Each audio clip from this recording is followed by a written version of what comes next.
Hello beautiful souls, welcome back to my channel. If you are new here and you are a multi-dimensional woman wanting to learn more about her spirituality, her sexuality, how to heal from her trauma and rise and become the version of herself that she's truly meant to be in this world, then you are in the right place.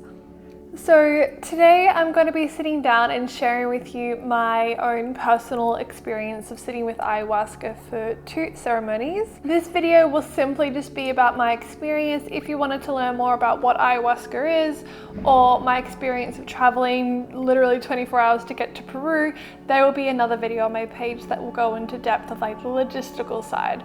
But for this video, if you are interested in learning about my unique experience and what I went through, then this is for you.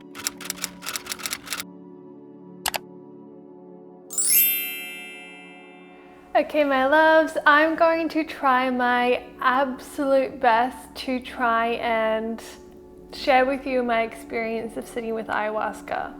Why I say that is because it's super hard to articulate exactly what I felt and went through based on the words that we have in the English dictionary, in the vocabulary that we use. It's very limited, it's very masculine, and some of the things that I saw and felt, to this day, I don't know how to describe it. So I'm gonna try my absolute best based on the words that I have available to me.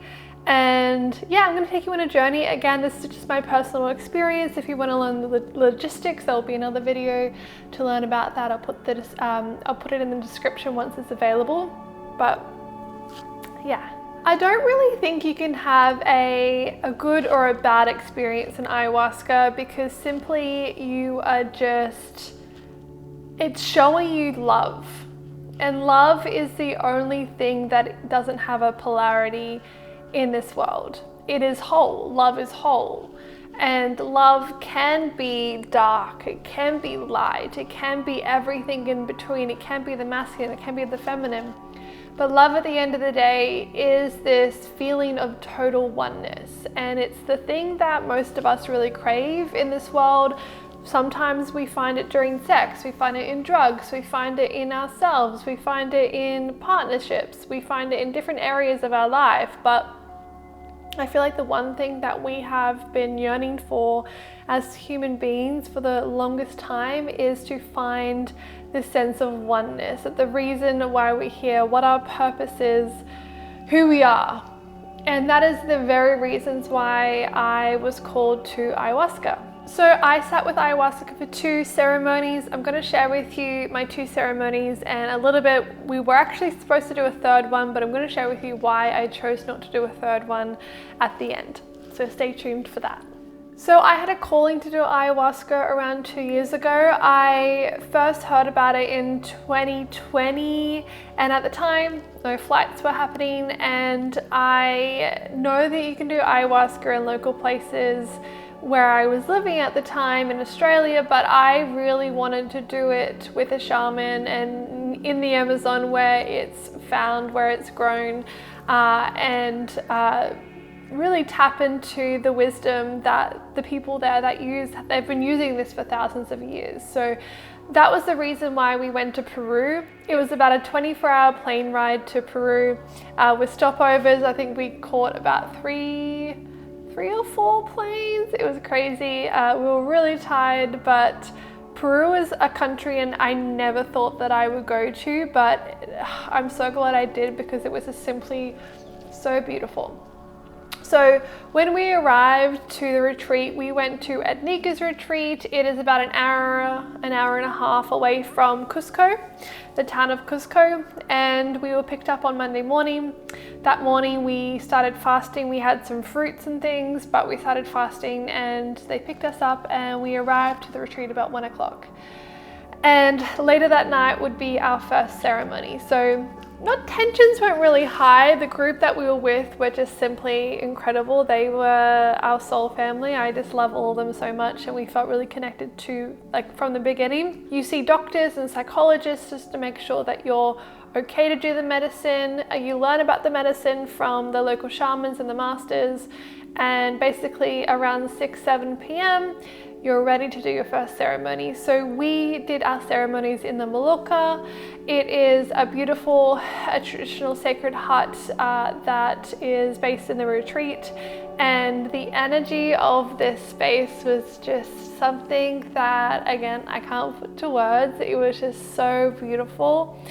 As you arrive in, we do like a meditation and setting our intentions and I guess why we're here. My intention for the first night was to simply just feel full body bliss and love. And it's so funny because I felt that within like 20 minutes and I was like, whoa. So I got what I wanted, but I got way more than that. But the first night was really cruisy. It was really beautiful. Everyone had a really beautiful energy. Basically, there was about 16 of us in the space. We all have our own beds and blankets and warm stuff and hot water bottles if we want it, and a bucket to vomit in and purge in, which is beautiful. Love that. And tissues and things. And basically the shamans, we've got a male master and a female master, and then we've also got a doctor or a nurse, at least 2 of them, and then we had psychologists as well, psychotherapists, and we also had just like other additional women that were helping us because like you just want to stand up and move, and some people go outside or vomit or move outside and sit under the stars and do heaps of different things. So there was never a time in this space that I felt alone or that I wasn't supported. It was so loving, and it was just so gorgeous. And the shamans also take a little bit of ayahuasca with you, so they're journeying with you. It's like we tap into this, they tap into our souls. It was just incredible. So the first we sat around and we took our ayahuasca tea medicine. I'll show you a photo. It's like this disgusting, thick, gunky, oh, the taste. I never want to drink it again. I do want to drink it again, but if there's another way, like maybe capsules, I don't know. The taste isn't that great. And basically you drink that and then you wait about half an hour. Basically it's like a waiting game. You're just sitting up on your bed, breathing, making sure that your body is in like a really calm state, and you're just waiting for the person to vomit. And why people vomit on this is because it's a purging. So you don't have to vomit. I actually had different elements of purging the first night. But purging can look like vomiting, diarrhea, sweating, crying. It can also look like full body tremors and like shivers and things. So it doesn't need to vomit, but sort of like with the medicine, what happens is you need to let everything up, all the gunk, all the pain, all the trauma, or all the disease within your body, and then it takes you on a journey. So that's why it's like the first thing that you do, and that's why we're sort of like waiting until the first one vomits. But basically within about half an hour, maybe 45 minutes, I was taken to my mother's womb. So I was in my mother's womb. I was a little baby in my mum's womb, and she was about to give birth to me, but she felt, I could feel that she was very anxious. And I understand why I was being birthed into a family, or at least with a father that was a really bad man.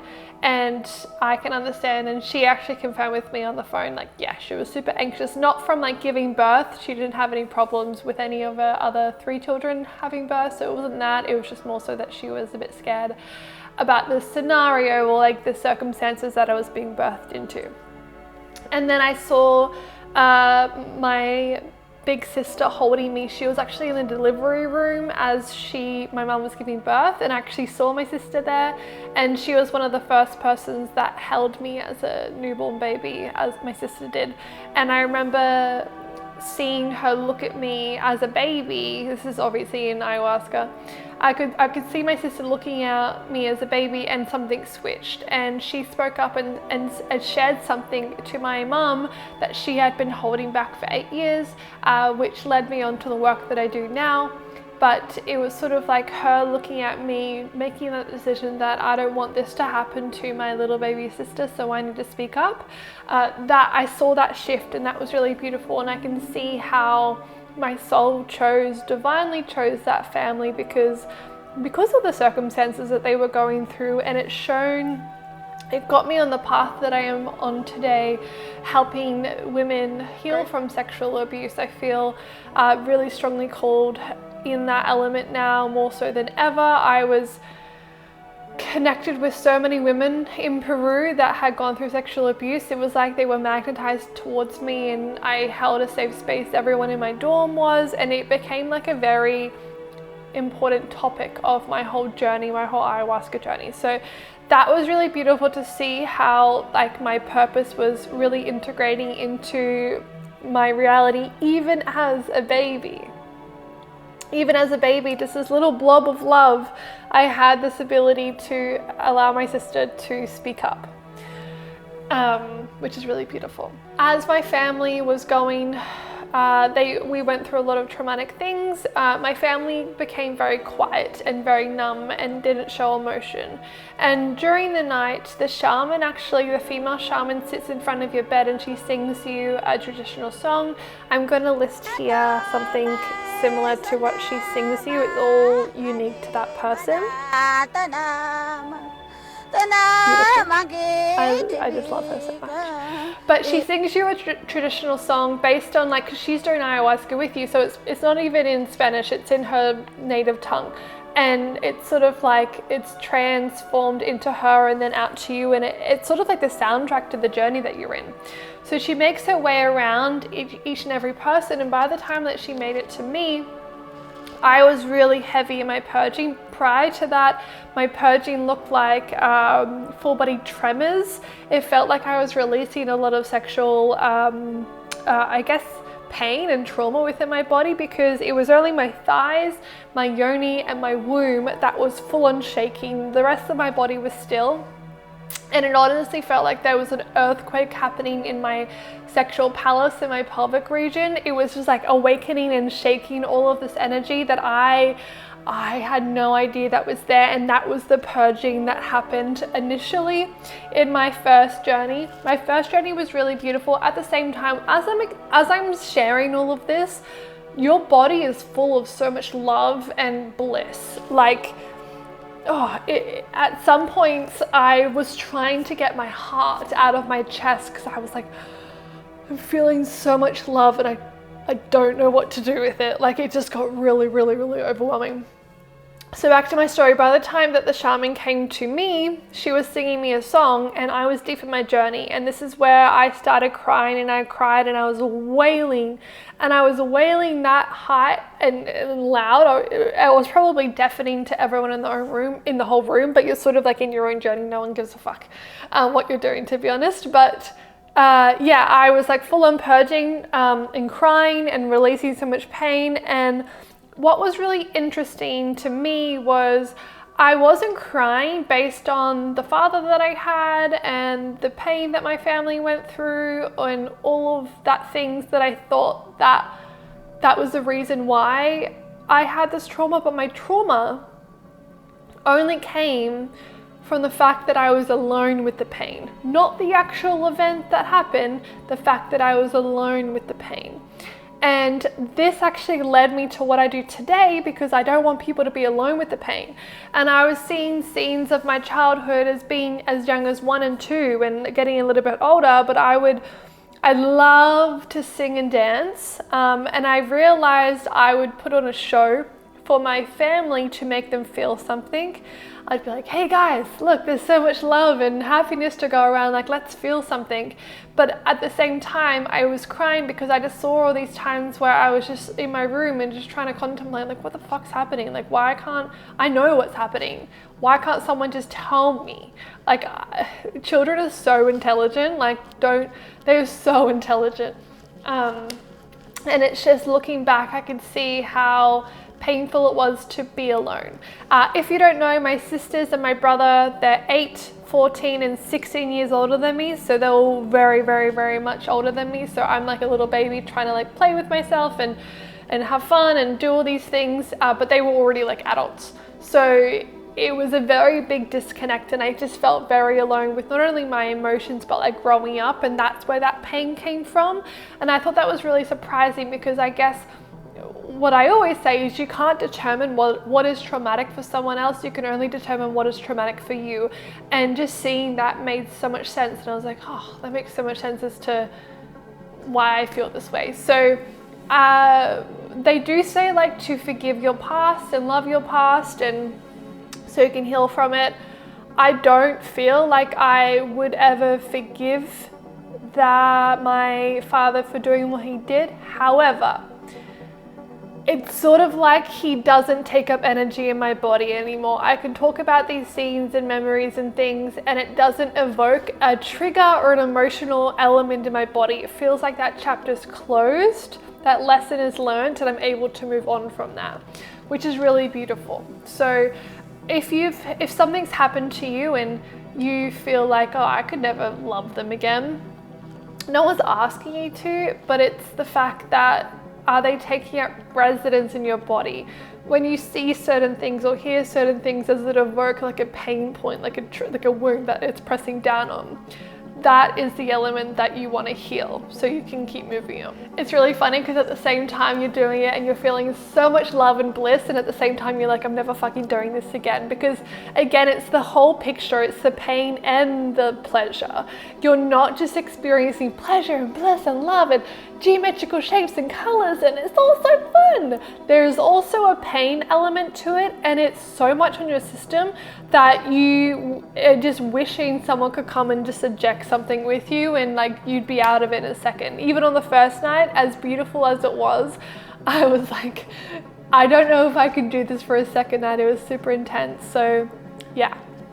Another scene that another messages, then sort of like after my childhood trauma elements were finished, then I was playing with Mother Aya, and we got to do some pretty cool things. So Mother Aya, or Mother Nature, or Source, or it was like more of a feminine energy or a goddess sense.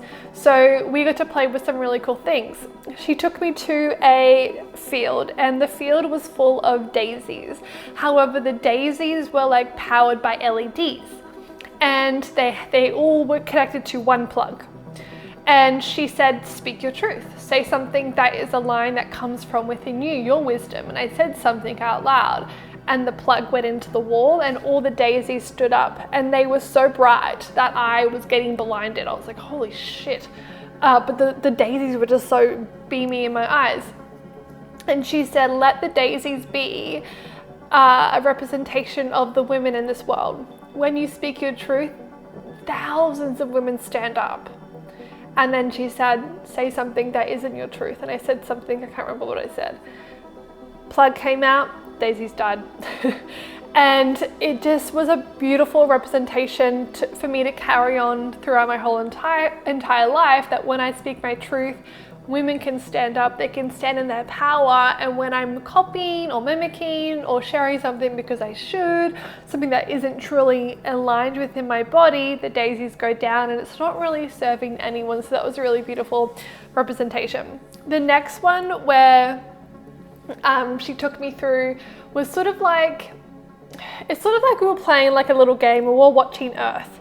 And she was connecting manifestations to other people based on their vibrations. And she was showing me like the connection. She was sort of like Santa in a way. And she was being really funny. I don't know whether that's just my comedy coming through, but I found Mother Aya like quite humorous. And she was like, oh, it's like humans are just so funny. They just make life so hard on themselves, and they think it's so hard to get what they want. It's so easy. And then I remember saying like, why don't I have what I desire in this world yet then? She's like, you haven't asked for what you want. You haven't declared what you want. So how am I meant to know what you want? And I was like, that's really true. But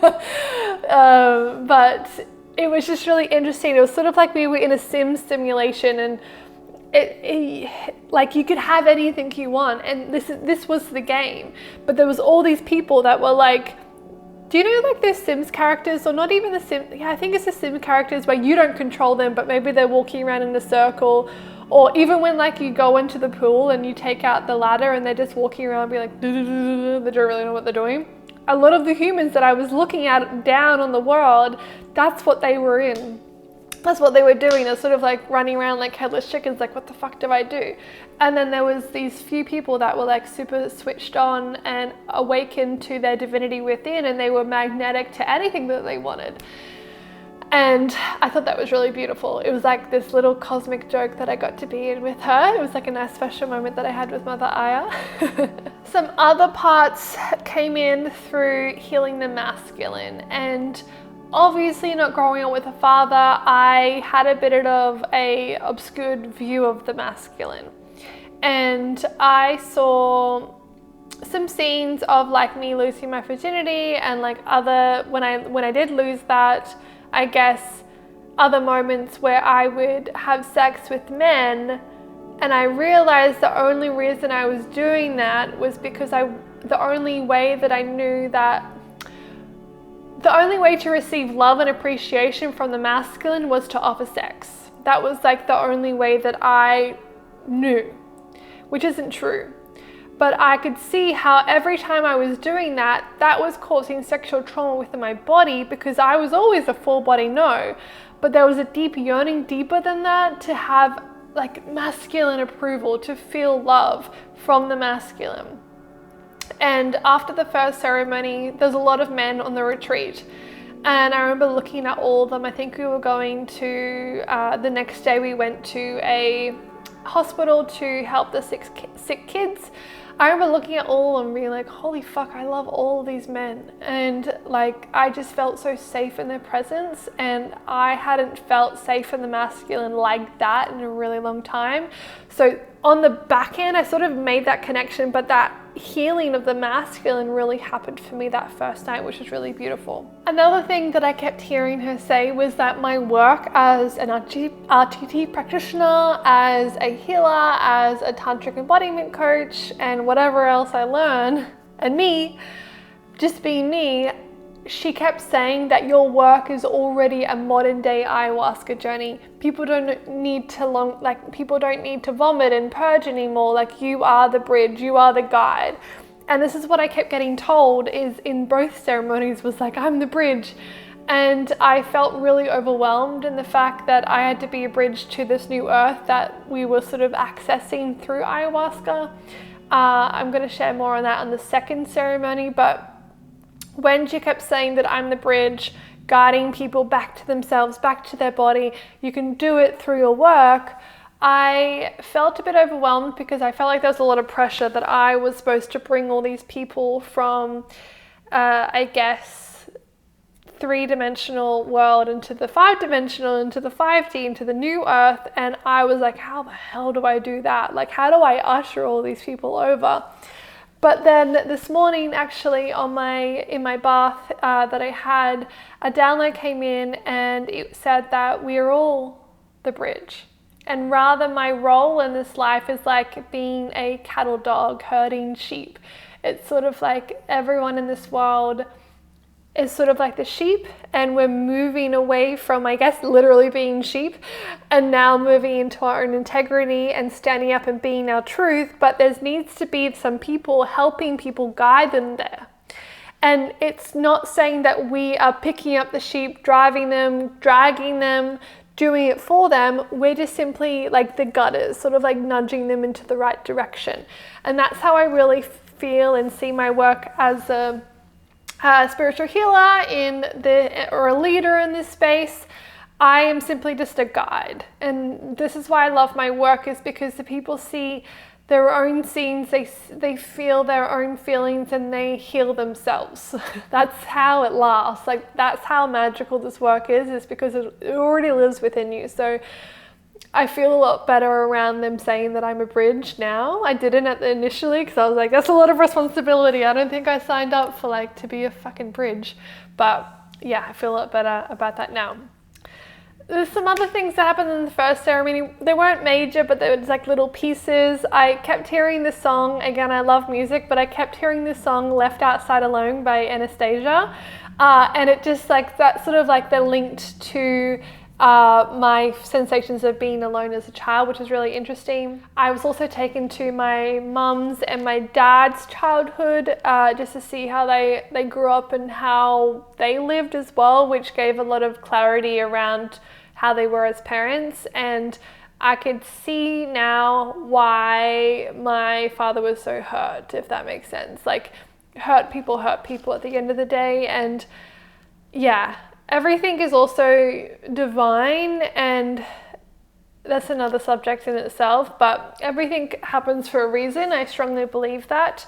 But we don't need to, there's this way of living that we have been living previously. I feel like every single person on this earth right now was divinely handpicked because they were the right souls to carry us into, to be the bridge, to carry us into this new dimension, which is so beautiful. And I'm going to share with you in ceremony 2 because I went there and like, fuck me, it was amazing.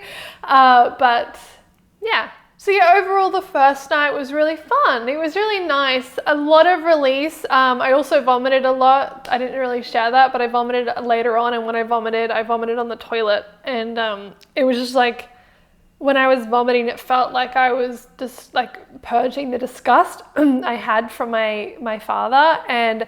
But at the same time, when I was looked at the toilet, all of my vomit was like this beautiful, like this color, beautiful rose gold sparkles. And I was like, oh, that's nice.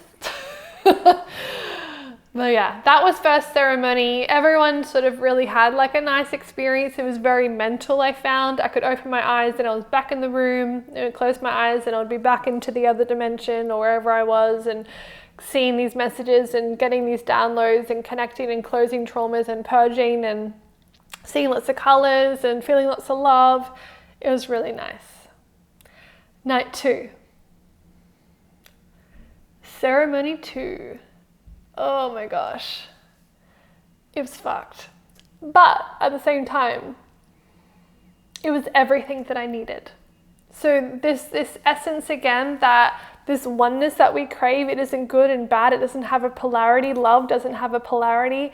That's what I felt in that moment. So yeah. Hello, my loves. I have a lot to say about this ayahuasca experience, and I don't want to make an hour-long video. So I have decided to half that and create a second video for you guys, explaining my second ceremony and some additional information around my ayahuasca experience. So if you want to tune in, that video is available for you now.